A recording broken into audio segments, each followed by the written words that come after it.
Well, it's October, spooky season. So of course that means it's time to talk about movies I got back in August. Such is the life of a busy person.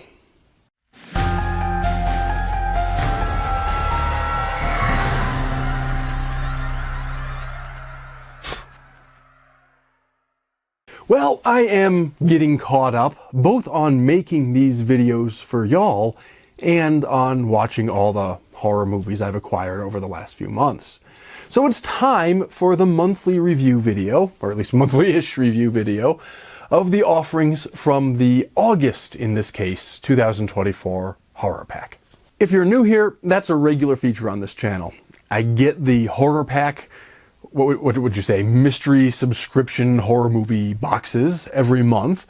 I open them up on camera and discuss the films that I find inside, and then, once I've had a chance to actually watch the films, I turn the camera back on and share my thoughts, and that's what we're up to this evening. If you happen to find yourself interested in any of these movies, a great way to support my work on this channel would be to check out the What's It, where I've put purchase links. I've conveniently provided you right down there in the What's It so you can get yourself some great movies and help fund my nonsense all at the same time. But without further ado, let's talk about the movies themselves, shall we? The first one was Darkness Rising.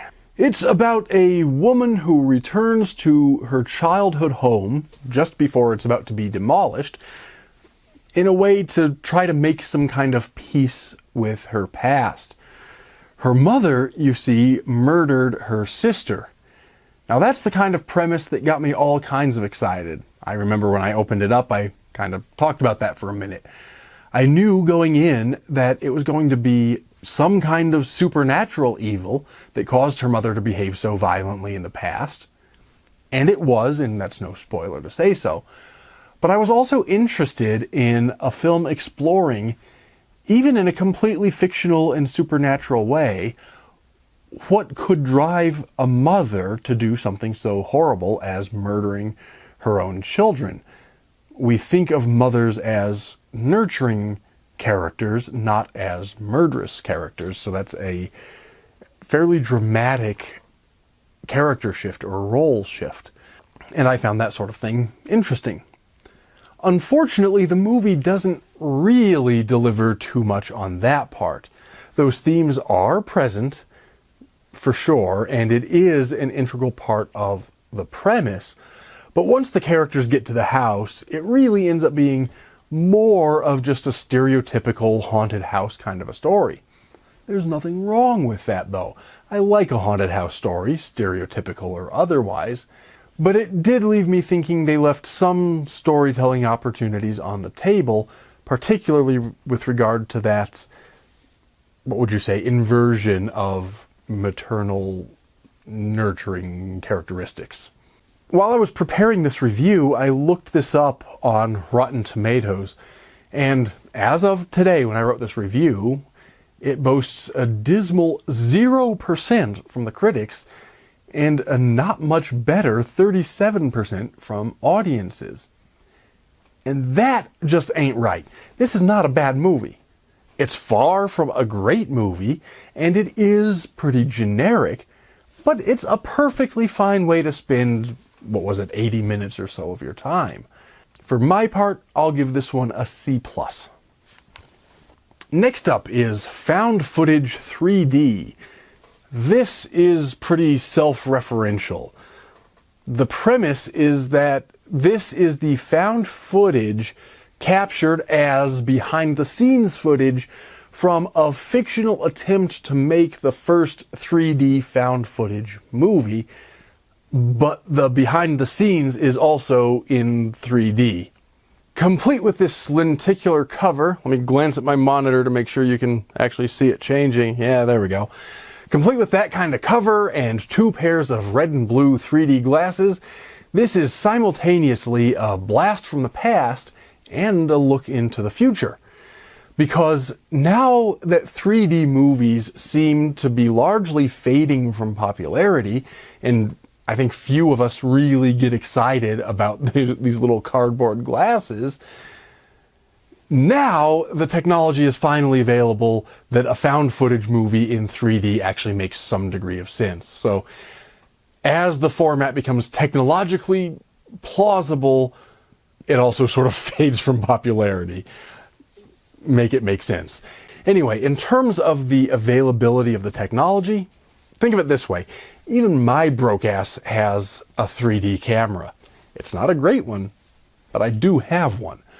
So, on some level, I'm just distraught I didn't think of this first.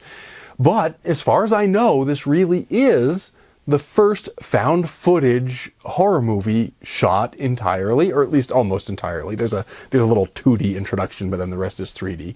Anyway, as far as I know, it's the first found footage horror movie shot in 3D. And that makes it a lot of fun just by itself. The plot may be pretty generic, but the premise and format are so unique that I think a lot of horror fans are going to get a real kick out of this one. It does also include a 2D version on the disc if you don't want to wear the red and blue glasses, but I don't think there's much point in watching it that way. Strangely enough, for a film that honestly is fairly gimmicky, this is one that the critics on Rotten Tomatoes loved a lot more than the audiences did. But I think the critics got it right this time. It's not that the story itself is great, but it's pretty good. It's certainly good enough, and it serves as a suitable excuse for a really fun film in terms of its format. I'll give this one a solid B.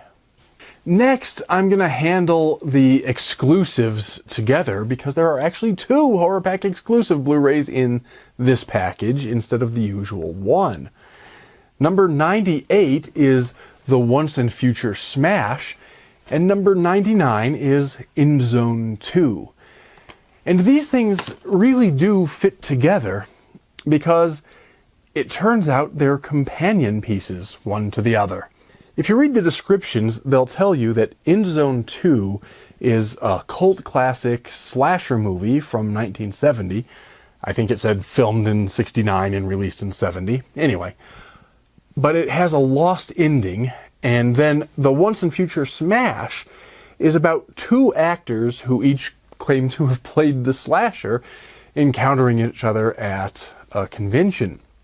It's a documentary of sorts about their rivalry, and then how they decide together to resurrect the film and create a reboot sequel. Thing of it is, none of that is true. There is no In Zone 2. There is no lost ending. There's not even an In Zone 1. What happened here is that some people have made what you would call a Spinal Tap style mockumentary about the horror convention circuit, and then made a fake 1970 slasher movie complete with a missing ending as a companion piece to the mockumentary. And that's why these need to be reviewed together. Let's start with In Zone 2. It's really not very good, but it's not trying to be good. It doesn't even have an ending. It just stops because the ending is supposed to be lost. What it's trying to be is a realistic replica of that kind of semi-lost or partially lost cult classic film, and it does a great job of looking and feeling exactly as it's supposed to.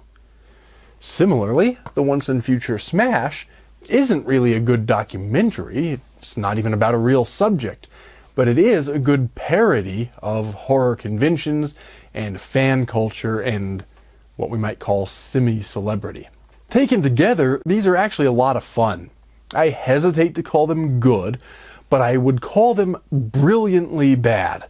And the mockumentary part managed to pull in a who's who of genre royalty, so it's honestly fun watching even just for that.